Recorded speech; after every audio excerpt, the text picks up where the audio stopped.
There's an area in The Legend of Zelda Breath of the Wild that genuinely made me pause what I was doing and just take in the environment. This area is just a tiny, almost non-existent portion of the map, and yet it may be the most beautiful landscape I have ever seen in a video game.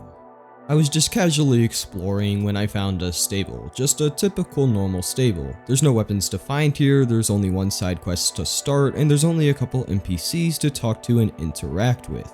I didn't think much of it at all, so I started to make my way out, but then I saw a platform and thinking there would be a chest, I climbed up and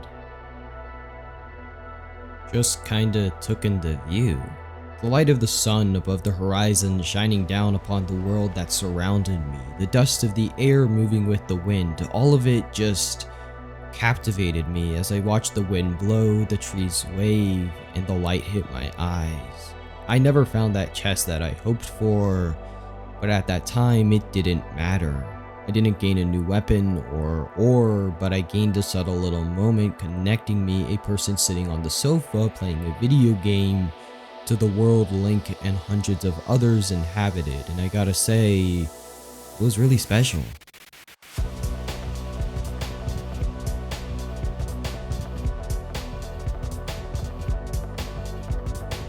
Honestly, this should be one of the main goals in a video game or any piece of media in general. Immersion is a powerful tool and can create some moments people will remember forever.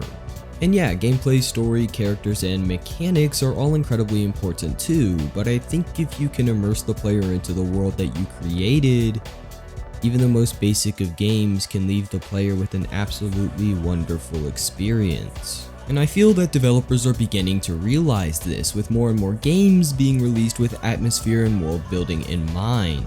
And even though the game should be fun to a degree and the player should want to continue on, the question is, how are people going to remember the game in the future? When people think of 1997's Final Fantasy VII, most of them don't think of the gameplay or the materia system. They think of the characters they bonded with over the course of 40 to 50 hours, more specifically, that one devastating scene halfway through the game. And I find that kind of funny because at the time, Final Fantasy VII was a monumental step in the gaming world, gameplay and graphics wise, even the cutscenes filled with action and adventure being advertised on the forefront. Yet people don't tend to think of these moments first, they think of that devastating emotional blow simply because the game spent 20 hours investing you into this dystopian yet incredibly human world filled with characters that you begin to care for, only for it to rip them away from you. And those kind of moments are what I want to talk about today. The moments that we remember the most weeks, months, and years after we first played the game. And how developers can use immersion not as a crutch, but as a tool. But I want to start with a simple question, one that will change the course of this entire video, one that will change the course of reality, a question that will change your entire life. Do any of y'all like Journey? Journey is a game that, while incredibly short in length, gave me one of the most satisfying 2 hours I have ever spent playing a video game. Those 2 hours taking me from the dry, barren desert where the sun shines and reflects off of the sand and destroyed architecture to an ancient cave system and finally to the top of a mountain filled with color and liveliness. It's a game that uses abstract storytelling and basic gameplay to its advantage, your only real ability being this charm noise your character makes that can interact with the world around you, and the narrative being told through the environment and places you see rather than the dialogue. And the length accommodates the game's design, as you can beat it in a single evening, immersing yourself into the world for that short period of time, rather than drawing the game out to where the player has to put down and pick up the game over the course of multiple days, making it less exciting and unique, especially if that's the only game you're playing at the moment. But I think the most enticing thing about Journey is that it made you feel like you were in this endless world of wonder and excitement, even though you were really on a predetermined path the entire time. And through not only its gameplay, but also its environment where you pulled into this world. Journey is a game about discovery. And in the same way, I think that's also what makes discovering things in general so much fun. You know, there are a lot of other things I enjoy doing. I like rock climbing, I love hiking, I enjoy caving. And what makes me excited about doing these things is the adrenaline I get when I'm losing grip on the wall while I'm trying to figure out where to go next. Finding a beautiful view after miles of hiking in a lush green forest. Or that curiosity in me while exploring the next cavern covered in mud and dirt. And I think that excitement can be replicated in games. You see, in Breath of the Wild, you are kinda just sent off into the world. Sure, there is a tutorial that you are inclined to do, but if you decide to ignore it, you technically could still get your way around.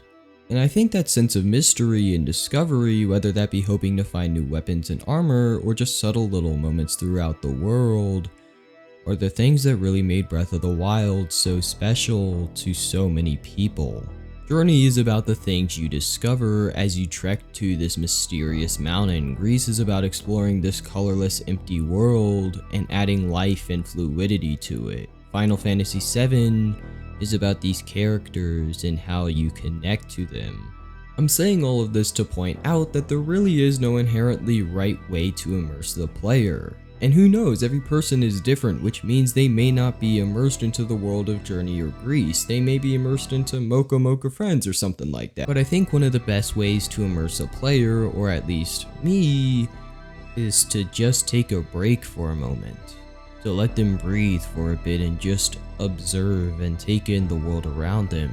Just take in the moment they are experiencing now, whether that be plot related or not.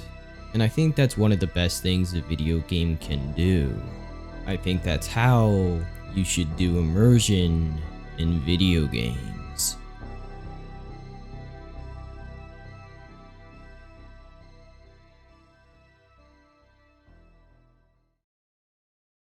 Okay, well that was fun to make, I'm not even gonna lie to you. It was nice to not have to be empathetic and emotional like I have been doing at the end of videos all year long, and just have a fairly fun video to make and for you all to watch. Anyways, thanks for watching, I do appreciate it, and if you're still here, you have achieved the you may click on another video approval. And thanks for the reception on the Omori video, it did really well and I deeply appreciate it, but please, take care of others, and have a good one.